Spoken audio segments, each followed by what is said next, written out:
Okay, today is the 11th of November, 2014, and I call it Armistice Day, although a majority of the Americans have now forgotten that the original Armistice Day was the 11th hour of the 11th day of November 1918, when the First World War came to an end.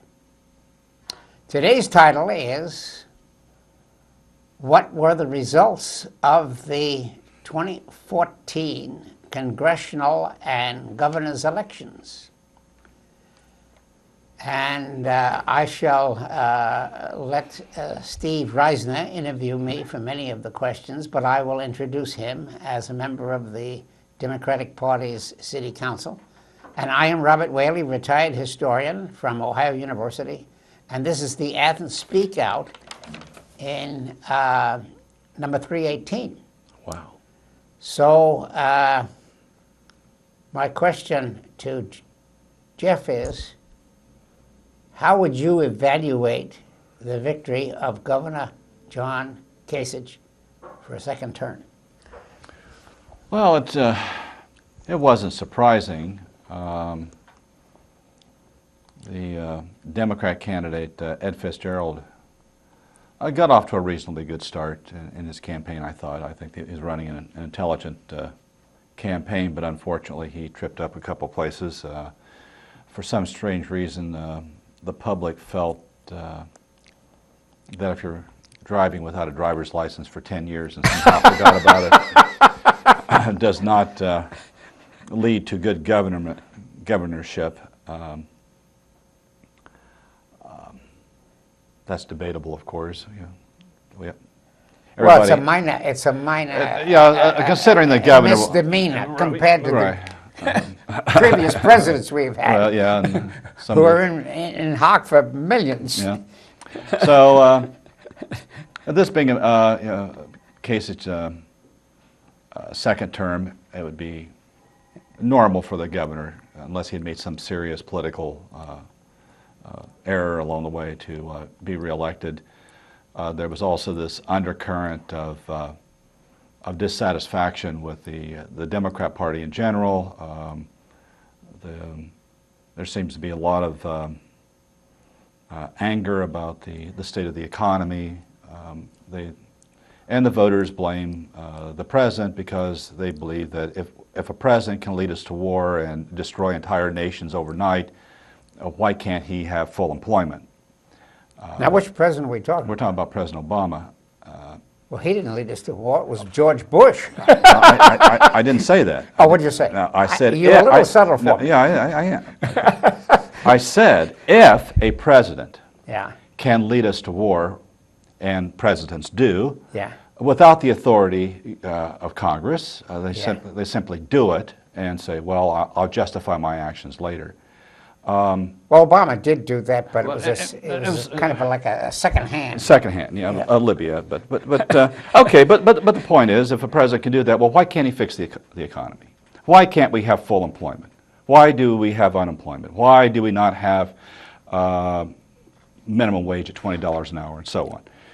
And it comes down to just basically the electorate are ignorant about the political process. They forget that domestic policy has to go through Congress. Budgets have to go through Congress. Laws enacted have to go through Congress. The Constitution does not give a president much leeway in terms of domestic policy. He cannot, by fiat, say, I'm going to create 100,000 new jobs tomorrow. That's right. Can't do it. But the Constitution does, or I interpret it as such, it does give me the authority to send 100,000 men to Syria tomorrow. No, it doesn't. It doesn't. But I'm interpreting it. Now, see, if I do that, you're going to have to take me to the Supreme Court and show me that I'm wrong.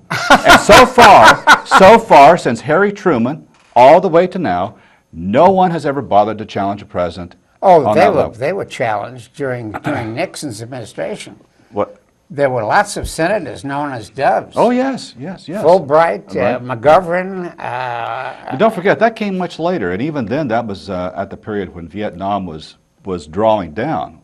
you know, as you explained in some of our previous episodes, by the Yeah. time Nixon came into his second term, the number of troops that we had in Vietnam as combat troops had dramatically declined. It was down, what, about 20,000, I think? Kissinger was a clever, exactly. Yeah. clever Right. But that's neither national here. security Yeah. advice. But anyway, the point I'm getting to is that we have a lot of dissatisfaction. I think that's why Casey was reelected, as was the congressional Right. delegation, Right. and why Right. some of our state Right. offices were Right. knocked out. Right. But you know, and locally, our candidate here, Debbie Phillips, looks like she won re-election, though there's some provisional ballots to Yes, be. she won in a close vote, Yes, very close. closer than ever before. Right. That's, Now, why do you think that happened? I think two reasons. One, had a well-funded candidate from Marietta, Washington County. Did she actually put more money in than Debbie? Apparently so. Yes. There was. The state party gave her extra State money. party and some hidden packs. what they call dark money. Right. Dark money. Now Debbie did take. She carried Athens County, and I believe she carried Vinton County. I see. Meigs County was not particularly a runaway for the Republican Party. It was fairly close, but Washington County went extremely heavy for the. That's where the big money for came. Dennis. Yes. Yeah. And there is big money in Washington County. You have DuPont, Dow, Cargill, Right. Union Carbide. You have some of the biggest corporations, chemical companies in the world down there, and they have money. Yeah. And of course, there's a lot of reasons why they would like to see a Republican candidate take over. Is a lot of Well, Kasich wants to get rid of education. That Wants to make it a kind of a business school. Yeah, exactly. Yeah. Of course, the problem with that is you don't really learn business in a school. You learn business doing business, and you have to have businesses in order for people to learn how to do business. And if we don't have new business, they don't learn. And as far as I can see, we don't have a whole lot of new business around here. Some of our local issues within the county did very well. Our levies for the library, for tuberculosis. Right. I guess all the levies passed in Athens County. All the levies passed. The what they call the Save the Water issue 7, that passed by the largest majority of any of the levies. Well, McGinn went out there and campaigned for it. 78%. 78%. Yeah. Think of that. That's a huge margin. It pays to work. It does. It was a good grassroots campaign. It was one of those where you go door to door, right, and you meet your friends, right, and you convince your friends. Yeah. And a 78% majority or vote means it crossed political lines. Sure. There are not. Athens County does not have a 78% Democrat majority. We'd like to think that, but that's not true. But they want to drink pure water. But yes. Now, see, that's the thing, is that an issue like clean water and tuberculosis clinics and that sort of thing, those are the type of issues that cross all political spectra. Now, there are a few people out there and some political ideologies that would say, no, the state has no business testing for tuberculosis. That should be strictly in the marketplace or something like that. Well, frankly, I think the state does have a place to do that, because when I go into a restaurant and I order my meal, yeah, I would like to know that the person who just handed me my mashed potatoes and gravy is not infected with tuberculosis. Sure. Because, tuberculosis is a dangerous thing. It's killed more people than Ebola has ever killed. And it will kill more people this year in America than Ebola has killed in America. That's true. So when it comes to diseases, TB is near the top of my list.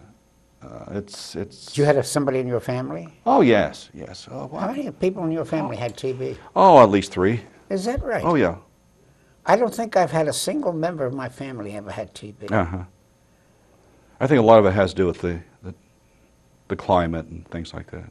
Well, maybe New York had better state health New They York, had a- New they had a York was big- always ahead of the They game. had a big campaign when I Always. was a kid. Yes.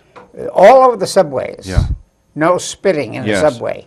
Yeah, that's. And if you spit in the subway, they Well, would, those laws are still on the books. They should still be enforced. You know, you're not going to expectorant in the subway.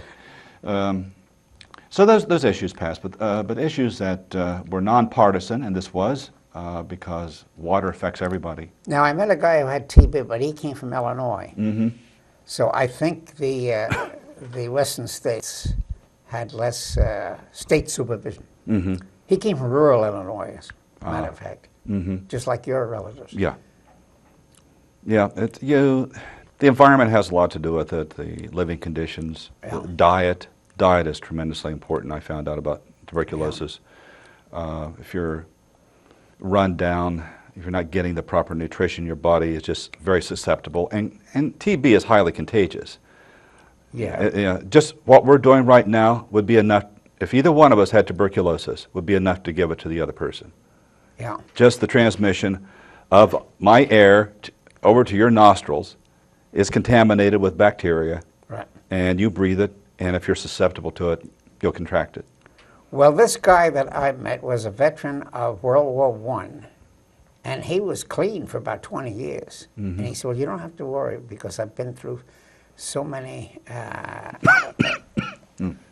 that's pneumonia. That's not Yeah, TB. Yeah, that's contagious too.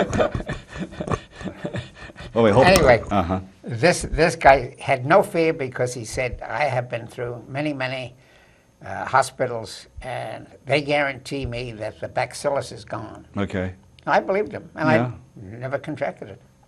Well, it's never really gone, Yeah. but you're just immune to it now, and it's just at such a low level. Right. You're just non-contagious. Right.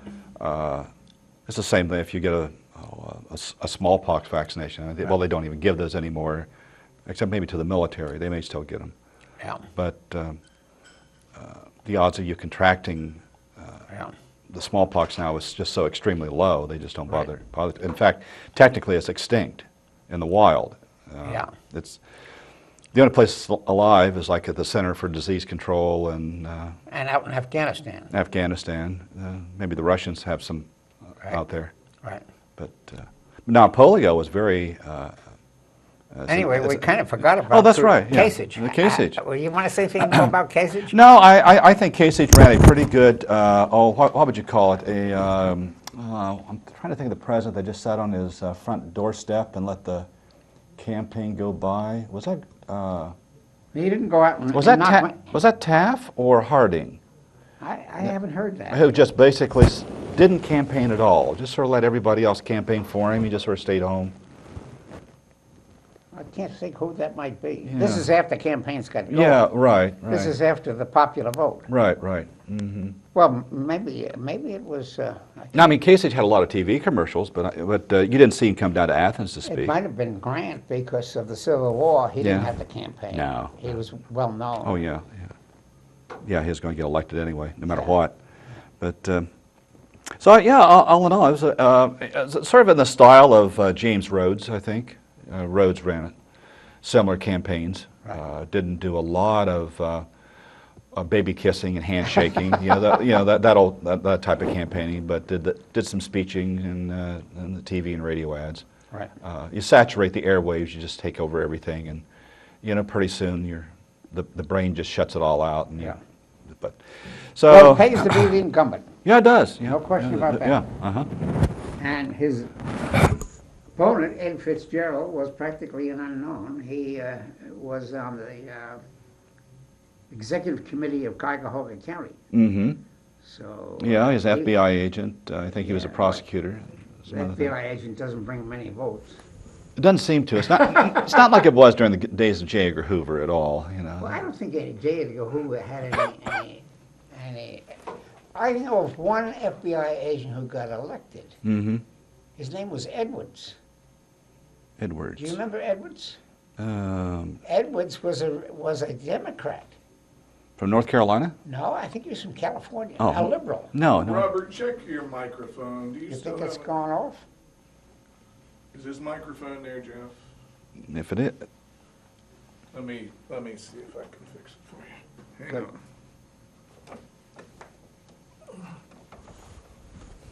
Here we go. Yeah, I wasn't hearing you on my headset there. Good, good, thank you. Well, I don't know how much of this we missed. So talking about Edwards, FBI. There was a man by the name of Edwards back in the '60s when I first got involved in teaching, who defended the liberals because he had FBI experience. So he quieted the Democrats who might have been frightened of. See, J. Edgar Hoover had one quality. In order to get a job for the FBI, you had to be a lawyer. Oh, I see. So he was a lawyer, got a job for the FBI, took his salary, went home, and then he could always say retired FBI agent. Right. But so he might have got elected during the McCarthy period, when Democrats were afraid of J. Edgar Hoover. Oh, well. So yeah. we got Edwards there to protect us. Edwards guarantees you're not a subversive. Oh, I see. Oh, that's I good. don't know how he got the, but he was a liberal from California. I I'll be think. darned. I did not know that. Well, see, that's a great thing about hanging around you. I learn all kinds of stuff. So. Yeah, little footnotes. Well, okay. Let me ask you a couple of questions. Let me Go ahead. turn the table here. All right. Let's looking back in history. How did you study? How did your study of history from the 30s to June of 1948, when you graduated from high school, teach you the difference between a good president, senator, or governor Right. since 1948? Right. Well, I think that's a good question, and I'll just delay it for a moment because I think we ought to say a little bit more about why, more than the ticket. I think that money, we have to say something about the money. Well, I mean, if we look at the money of Kasich, I mean, he when he went to Congress, he was there for 9 terms. So he built up a huge bank account. And then after he left Congress, he went to work for Fox Channel, got to know the inside, Yeah. and then he got into Wall Street. Yes. Lehman Brothers. So he's a smart cookie nationally. They're talking about him getting presidential timber, you know, Oh, yeah. because he knows where the military-industrial complex works. That's right. So he saw in 2000 that when Bush started to go to war, he could make money. And it's very easy to sell stocks Right. when there's a war and a rumor of war coming on. Well, didn't Kasich handle some of the Ohio retirement pension funds to invest on Wall Probably Street? so. Probably so. That was under Taft, and then a lot of that money disappeared. Oh, well, that I don't know. Yes. But But I do know that. so he had a huge war chest. Yes, he had commissions too from all his sales. Right. And after he gets in, he wants to still cut income taxes for the rich and make the working class pay more. That's right. Social Security, so forth and so on. So some guys are never satisfied. No, no, he's not. So anyway, the statistics are this, that Kasich had, as of October 24th, and we don't have the full report, as of October 24th, Kasich raised $19.9 million. Fitzgerald only had $4,600,000. No way he could catch up. So it's a No way he could get his name out. It's a 4-to-1 ratio. Yeah. No way he could get it out. So, Well, that's so it was a runaway in terms of money. That's called free speech. No, it's called plutocracy is sabotaging democracy. Well, We have to get on board for Citizens United. absolutely. Yeah. And then I might say something about the New York Times. Now, they did a snow job on Kasich. I don't know whether you saw this. But here they had this big photograph. And this looks like a little kid, 46-year-old. And he's supposed to be running against the big guy like Kasich. See? Hold up the photo to the camera, Robert. Okay. And of course, they emphasized the ticket. and look at the headline. Fumble bid for governor imperils the Ohio Democrats. Yes. They made this little fumble for the whole state. Yeah. Now, why is the New York Times a supposed liberal paper down on Fitzgerald? Do you know how the New York Times operates? No. It's supposedly a liberal paper. And it's very liberal when Obama and the president is on the ticket. But in the off years, suddenly the Times discovers that it's a big corporation, and they become bipartisan in order to worry about the debt and worry about their investments in, you know, nuclear energy and all kinds. So it's not exactly a liberal paper. My father always used to call them, it's an opportunist paper. It's an opportunist paper. Okay. Well, not many Democrats understand that. How on the off-year elections, when they can afford to be bipartisan and act like they're objective, they're above all of this. Now, when it comes to the governor of New York, yeah, they were for Cuomo. But that's all they were worried about was Cuomo. They didn't care about the rest of the ticket. No. And they could really care less about Ohio, too. Yeah, well, that's true. How many papers do they sell here? Who, the New York Times? Yeah. Oh, it does big in Athens County. In Athens County, yes. Why is that? Well, we get, at the university, I get a free copy. Yes, but... You can get a free copy if but you you're not walk going over to to find. the library. But you're not going to find it in Marietta. That's true. You're not going to find it in Morgan County. You're That's not going true. to find it in Hocking County. That's true. Yeah, it's too cerebral. That's the vocabulary is too high. Well, it's more of a high school vocabulary, and No, it's a college vocabulary. USA caters to the high school. oh, USA Today. Yeah, Oh, they're popular yeah. because they dumb it down. The New York Times will have the same article as USA. USA is about that big. New York Times has a full page. Right. Well, who wants to go through all of those details? No, I mean, Yes. look how big this Casey's thing is. It really doesn't give you much details about Ohio, but it gives you a lot about the drivers. Yeah, I think we ought to say a little bit about why Fitzgerald has no chance. But as a young man at 46, he could run again if he wants to. I hope he gets his driver's license by then. Well, he'll get it. He's recovered for that. Maybe this has proven that maybe it's the end of his career. I don't know. Yeah, could be. What he wants to do. Maybe I'll go to work. Well, he thought he could win on the name Fitzgerald because there was John F. Kennedy and John Robert Fitzgerald. F. So Fitzgerald seemed like a winner, and he had I don't know 6 or 7 kids. Yeah. He too had, as you say, FBI. So it looked like he had the credentials certainly for the that- 1950s or something. Yeah, the resume was there, but it's just not the times. Right. Turn. Well, I guess that's all I'll have to say about Kucinich, Kasich or Fitzgerald. Fitzgerald. We'll go right to your question and skip all of that. Well, I might show you the people this little handout he got. You know, it's designed well, but it's very vague. On the back, he has his 3 issues. Tax the system which rewards work. Good phrase. And not wealth. Good statement.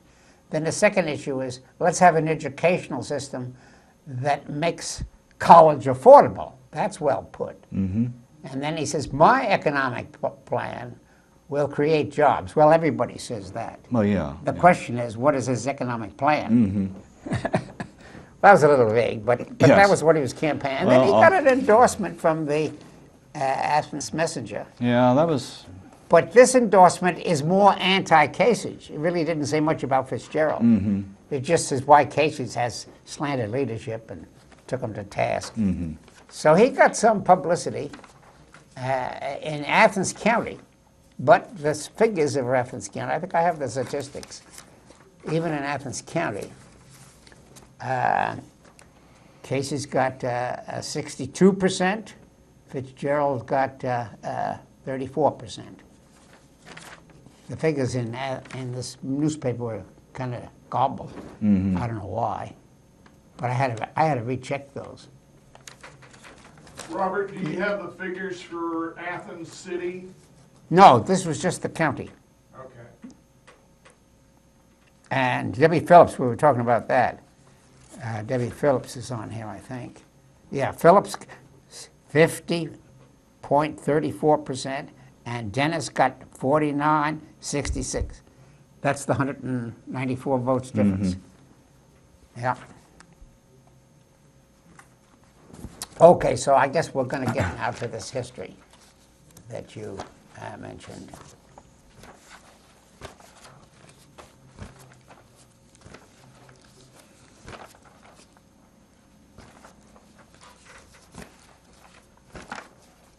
Okay, I think we're up to it now. Okay. Yeah, here it is. Okay, I want to go back to the 1930s, to 1948, when I graduated from high school, because both history and public campaigning are a question of experience. And I became a student in social studies in 1938 when I was in the 3rd grade. And in 1938, I knew that Adolf Hitler was the leading bad man. So most Republicans were still isolationists. Most Republican voters were still isolationists in 1938. But of course, I was living in New York City, or in the New York, well, I was 22 miles from Manhattan, but I was in the New York area. And the governor was an interventionist. His name was Thomas E. Dewey, and he was like what the Republicans used to call a Republicrat. Okay. He was technically a Republican, but he was campaigning in order to get the New York vote. Right, right. He was the Attorney General. He was the prosecutor in New York County, and Right. he got the Jewish vote because he was campaigning against the Irish Mafia. So he was very liberal, and of course he got Eisenhower nominated. Thomas E. Dewey. Well, anyway, there were very few vocal isolationists in New York, even in 1938. And the Republicans in 1938, the vast majority of them, were confident that Hitler had no navy and could never reach the United States. But social studies then is a combination of history, political science, economics, geography, and a little bit of sociology. That was almost in a sideline, and I never heard of the word sociology until I went to college.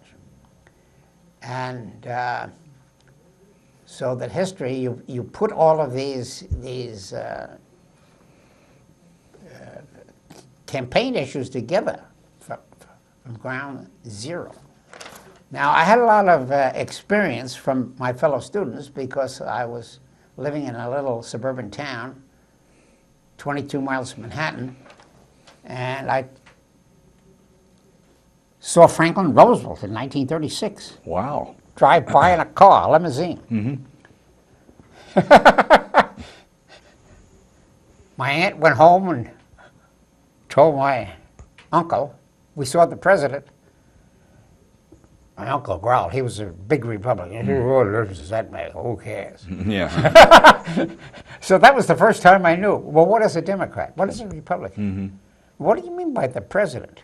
So they took out a dollar bill and showed me a dollar bill. That's George Washington. Took out a penny. There's Abraham Lincoln. Yeah. We now have the 32nd president in office. Well, okay, in 1940, I was campaigning for the Republican ticket. Wendell Willkie had a little button. No third term. That was a very clever thing because Roosevelt broke the tradition. That's right. And I sat next to a guy by the name of George Smith, who was a pretty smart guy. And he said, well, the Democrats are going to win. I said, okay, I'll bet you a penny that the Republicans win.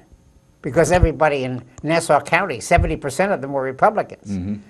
Well, he won his penny. And the next day, I looked at the New York Times, and they had a big map of Brooklyn, Bronx, Queens, Manhattan, all solid Democrat, and the votes of Nassau County were completely overwhelmed. Yeah. Let's take a station break. You got to have statistics, is what I'm Yes. saying. Station break. Okay, so we're talking about how to run elections, and we're talking with Jeff Reisner, who's a practical man from Athens County. And I'm 84 years old, a retired fan of politics, both historically, and I voted for my first president, for John Kennedy in 1960, even though I started out as a Republican fan. I changed my mind. Well, you've got a right to do that. Yeah. So anyway, looking back to 1935 to 1948, New York State was very confident that they were the Empire State, and all of my students thought we were at the top of the pile, so to speak. Well, We had street smarts. Alexander Hamilton was the New York Secretary of Treasury for George Washington on the $10 bill. And Franklin Roosevelt had been governor of the state Yep. before he was president. And Teddy Roosevelt lived in our county. Oyster Bay is on the wow. North Shore. I'll be darned. South Shore is middle class. North Shore is Oyster Bay, and the radio, TV, theater group, they all live on the North Shore. Oh, I see. That's F. Scott Fitzgerald's country. Oh, no, all right. That's a hoi polloi. Yeah, I never went to the North Shore. I'll tell you, I never went to the North Shore until I was about 40 years old. Oh, my gosh. I went out on the train to interview a corporate president. But that's after I got my book published. Okay. Robert, is that where the Hamptons are? No, the Hamptons are way out in Suffolk County. See, there are 4 counties on Long Island. That's why they call it Long. It's 100 miles long. Right. But isn't the Hamptons, that's an exclusive area? That's an exclusive area on the South Shore, but way out on the eastern end of the island, where the hoi polloi from New York couldn't get out there.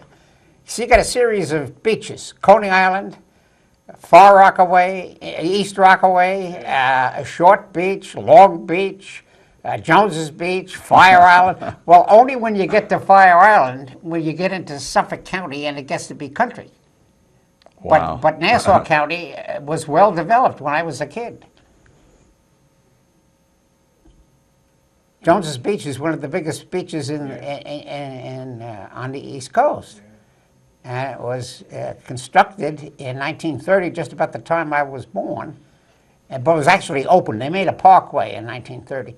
But the parkway was open in 1936. I went down in a car when it was open for the first time. Wow.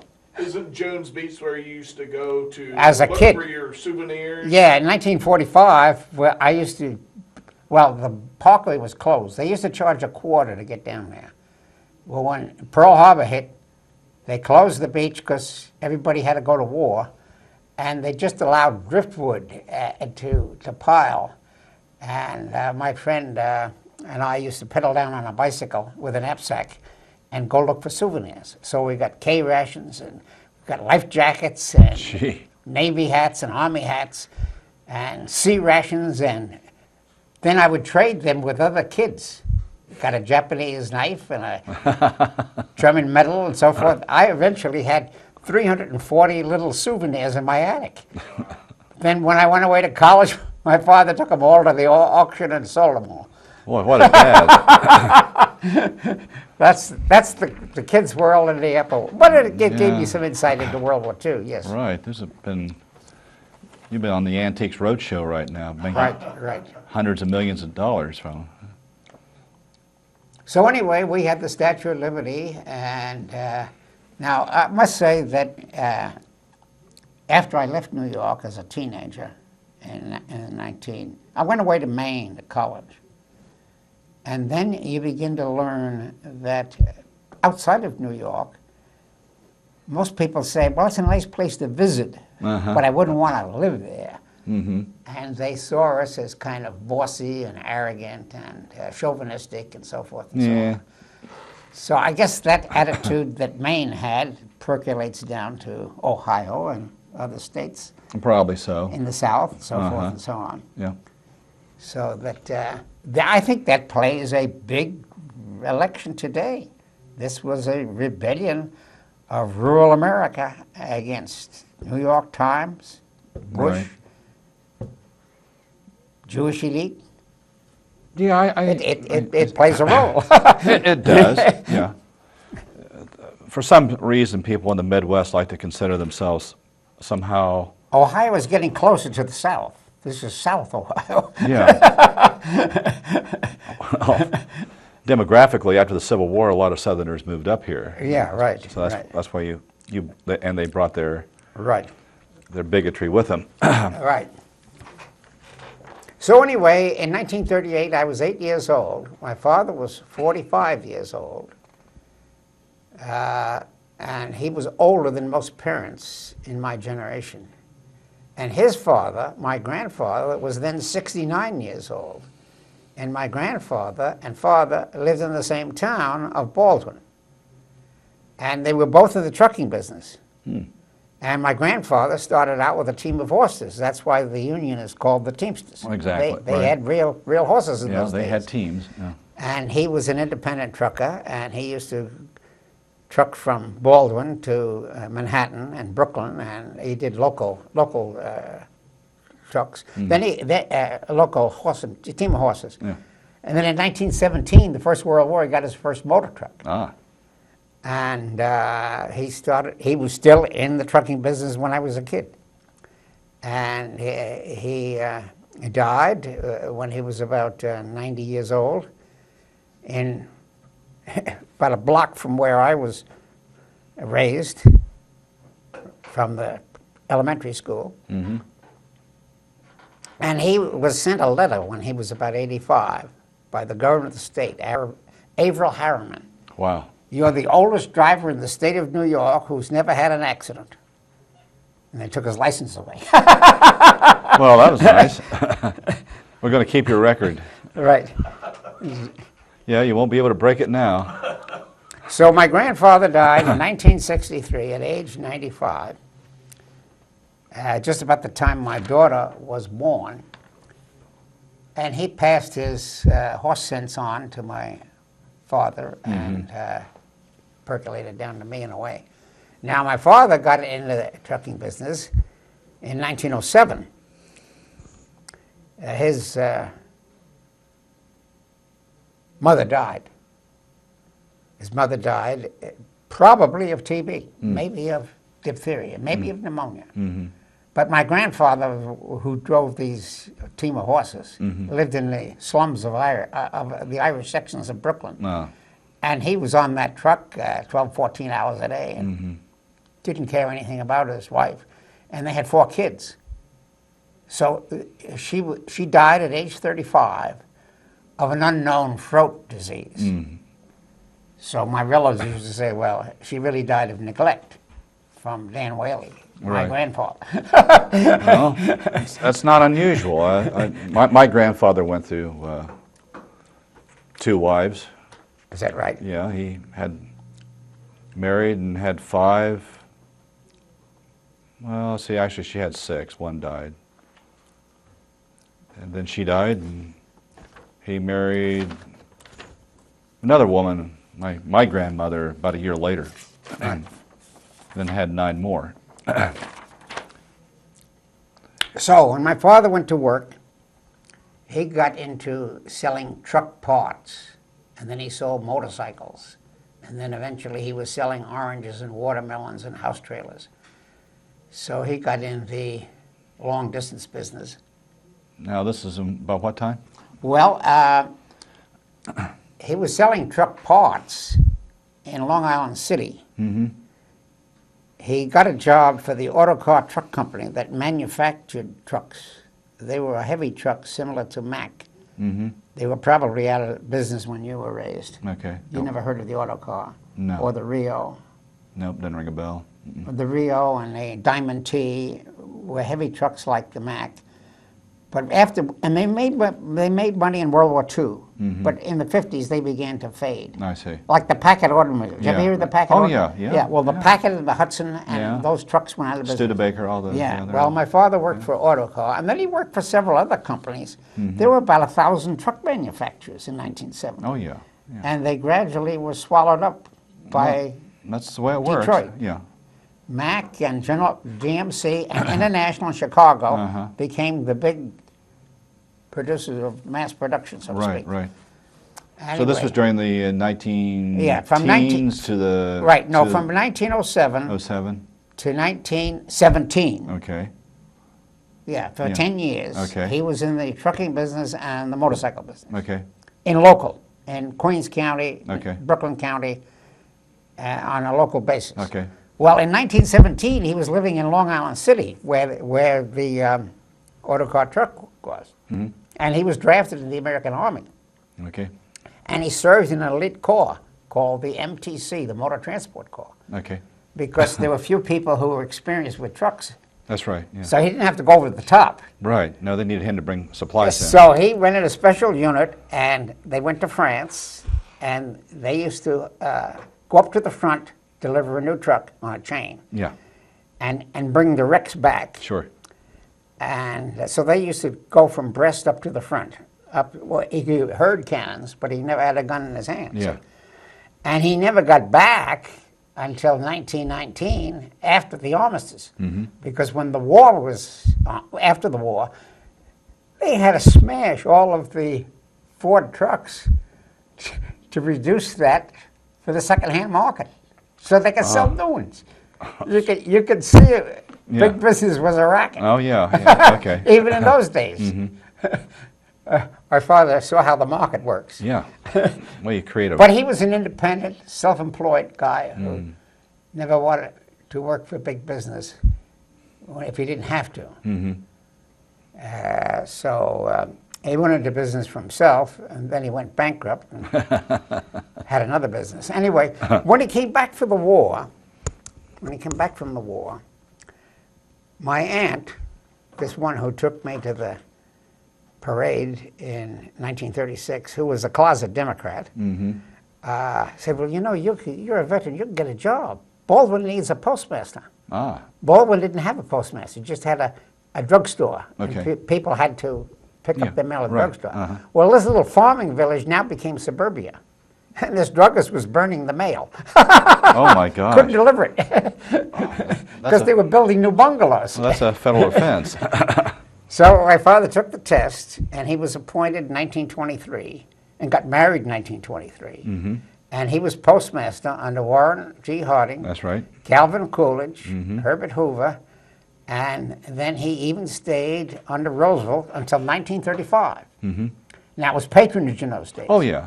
Yeah. But Bolton was a tough town, and they kept him on. And he was the last guy in Nassau County to lose, the last Republican to lose his job. Because Bolton was a peculiarly shaped town. It was the second largest unincorporated village in the United States, because they didn't want to pay taxes. So the shopping was done in Manhattan or in Hempstead, the largest city, and people used to get their stamps in New York. So Baldwin had a big delivery problem, and the post office was so stupid that you had to get the appropriations on the number of stamps you sold. And since they're not selling stamps... Yeah, so my father took a special trip down to Washington, D.C. to see the Republican congressman and said, well, Baldwin needs a special subsidy. So when Roosevelt came in, they kept that special subsidy. Oh, I'll be darned. Because my father was on the ground floor. Yeah. Right.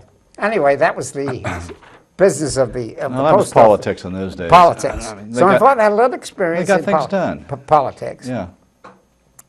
Now, under Richard Nixon, by the way, the patronage was taken out, and it's now under the civil service. Right, yes. And that makes it a coordinated bureaucracy with Federal X and Right. UPS and so forth and so on. And they can coordinate the bureaucracy. And But it hurts the small towns, Oh, yes. Yeah. like Nelsonville. Are they going to phase that post office out? That's where it is now. The Yeah. Republicans will want to close down, make everybody go to the central post office. Well, that might be a good thing for the Republican counter coup in the South, because they want to keep some of those rural post offices open. I don't see how they're going to do it. See, that's the problem if you live in a state. Well, the local congressman Yeah. will support that. Well, anyway, that's the future. Yeah. It's none of ours. Yeah, yeah. But it's interesting how politics still has the long arm, is what I'm saying. Right. Well, I guess we're up to 19. Let me see. Okay, want to go on to the second question? Wait a minute. No, I want Okay. to say something about what I learned from my friends.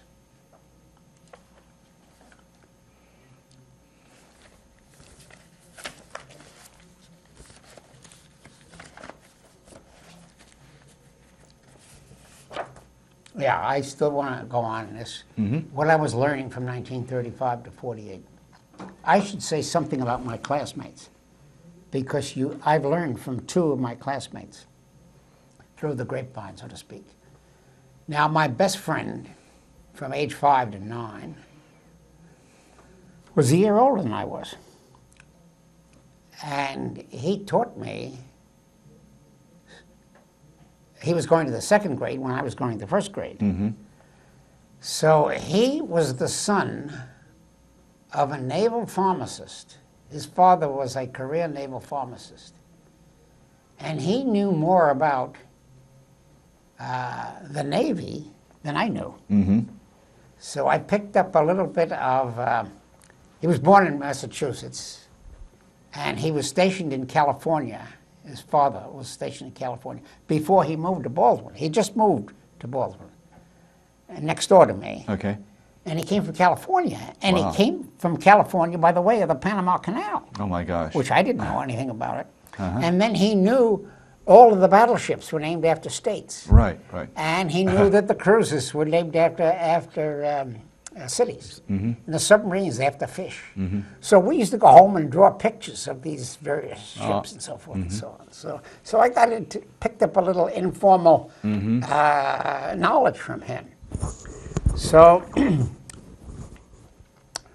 when I was in the fourth grade, we used to play a game, because he was in the fifth grade, and he knew all of the 48 states and their capitals. Okay. So I memorized them all in the fourth grade, and when I went into the fifth grade, I was an A student, Ah, okay. because I had already heard of them. And I had visited many of these states, because after my father was fired from the post office, he went in the orange business. And my Uncle Rob, who built all of these houses, went down to Orlando and built his retirement home. This was before Walt Disney's Right, right. thing. It was a little small Yeah, city. But it was the heart of the citrus. yeah. So my father went down in his ton-and-a-half Ford and brought 250 boxes back to Long Island and sold them to all of his friends in Baldwin. So he made a decent living. You can make money on 250 crates of oranges? Sure. Wow. 2 weeks down, 2 weeks to sell them, Wow. and go back. And see, what he did was to cut out the Kroger store. Sure. And the wholesaler. Yeah, right, right. It's and direct. he used to sell the oranges for a full crate, half crate, and a quarter crate. You had to buy a quarter crate. And I used to deliver the quarter crate in those orange bags. Yeah. 90 cents a bag is what we charged. Uh-huh. Okay. That's not bad. But But now if you had a half crate, you got a discount. And he had one customer that had about 5 kids, and he took 2 crates of oranges every season. And he sold all kinds of, he sold the juice oranges, he sold the big oranges called the Temple orange, he sold lemons and grapefruit and jellies, and then he went to Georgia and picked up pecan nuts. So he did a good business.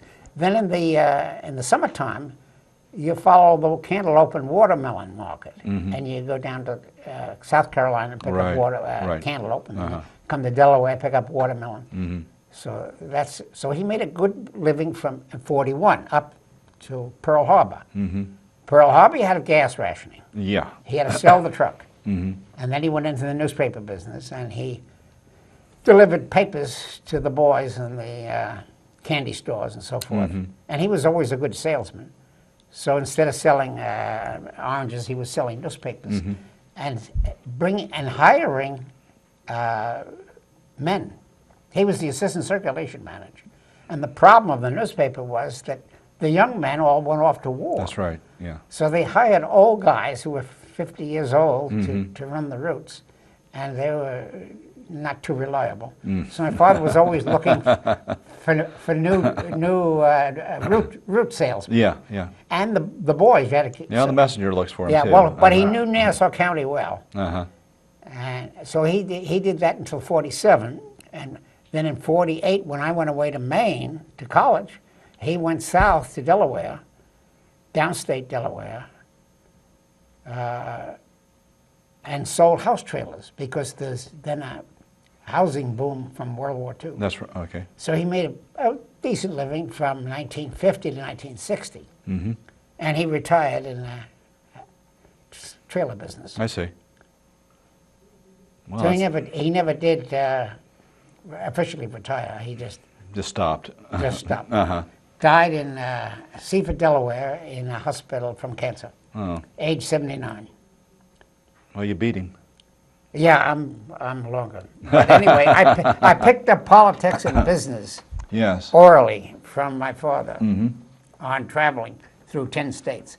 I had been to Florida 11 times before 1941. I'll be darned. So it made me excellent in oral topics. Oh, yeah. Washington, D.C., I'd been there. Yeah. Richmond, Virginia, I'd been there too. Savannah, Georgia, I'd been there. Seen it all. Been there. Done that. Got the T-shirt. So then we brought bamboo back to the class and brought back orange blossoms and all kinds of souvenir of Spanish moss. Oh, and stuff. yeah, right. So my fifth grade teacher, I was the teacher's pet, so to speak. Oh, okay. Got all this great stuff here. Yeah, so Show and so tell. travel is related to politics, is what I'm saying. Oh, it is. Yeah. You got to know geography. Yeah. Travel broadens your horizons. Right. You, No question about it. It changes people, and I think that's. Robert, I got a question for you. Right.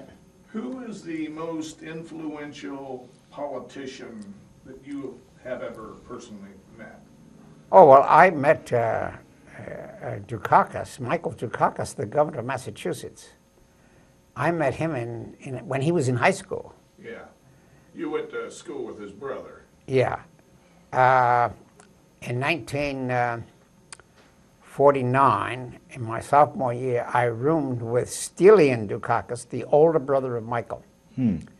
Now, Michael and Stelian had a father and mother who both went to Bates College. Now, they came over about 1910 from the Turkish part of the Ottoman Empire as Greek refugees. And they worked in war plants in Massachusetts, in the ammunition plants. And Euterpe Dukakis, the older woman, the mother of both Dukakis boys, got a scholarship to go to Bates College because her teacher in Massachusetts had been a great graduate. I said, well, I have this brilliant student. If you go to Bates, I can get you a scholarship. Now, Michael's father was a A doctor. medical doctor. Yes. And Euterpe brought Panos over. So they came Panos only had about 1 year at Bates, and then he immediately entered Harvard Medical School and worked his tail off and became the first Greek to graduate from Harvard Medical School. Wow. And then he had a monopoly on the Greek community of the Boston area. And he was able to build a mansion by 1939, just as the Second World War broke out. So Michael went to a better college. He went to Swarthmore College, and he went to Harvard Law School. And then he campaigned in Brookline, Massachusetts, and knocking at the doors. He got a little bit of that from me because I was a salesman. My father was a salesman. And selling yourself is part of the campaigning at the grassroots level. Yep. So I took both Dukakis boys to New York, showed them the big city. Took both boys to Washington, showed them the city. So I kind of introduced them to the grassroots. That's interesting. Jeff, have you met any heavy hitters or? Heavy hitters. Well, I've shaken hands with Biden a couple of times when he came to Athens. No, I really don't go out of my way to meet people of influence. The most Well, he got the into most politics important late the in most life. important person I ever met in my life was Muammar Gaddafi. Yeah, you told me that one time. Yeah. And did you actually speak to him? Yes, a couple of times. Wow. But it was not anything. How did you meet him? I actually, well, twice met him. Once when he visited one of our agriculture projects to see how the money. In Ohio? He visited Ohio? No, this is in Libya. I used to. Oh, in Libya? I used to work there. I didn't know you went to Libya. Yeah. Well, you graduated in geology. Uh-huh. So I went over there and I looked for water. Right. So he came in and saw me and obviously knew immediately that I wasn't. I wasn't Libyan. I wasn't a Libyan or any other type of Arab. So, and he spoke fairly decent English, and we just, it was just like, well, how are things for you, and Right. do you have everything you need? Do you have any problems, or Right. just pleasantries, nothing deep. And Hate to interrupt you, but you have 1 minute remaining. Well, we My had goodness. to summarize what we did. where did the time go? It went My rather clock fast. must be wrong. No, it's not wrong. We just have a lot to say.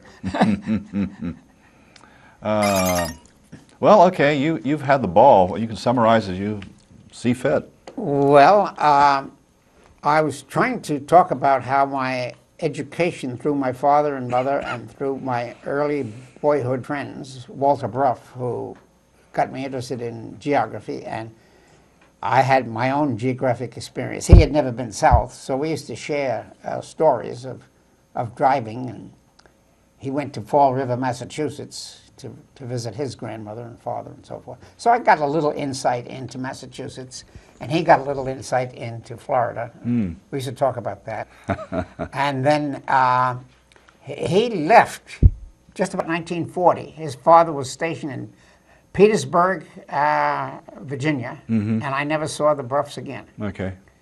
And I guess we'll have to stop there and continue this early social studies program and how that leads to a college education and into voting for John Kennedy. Okay.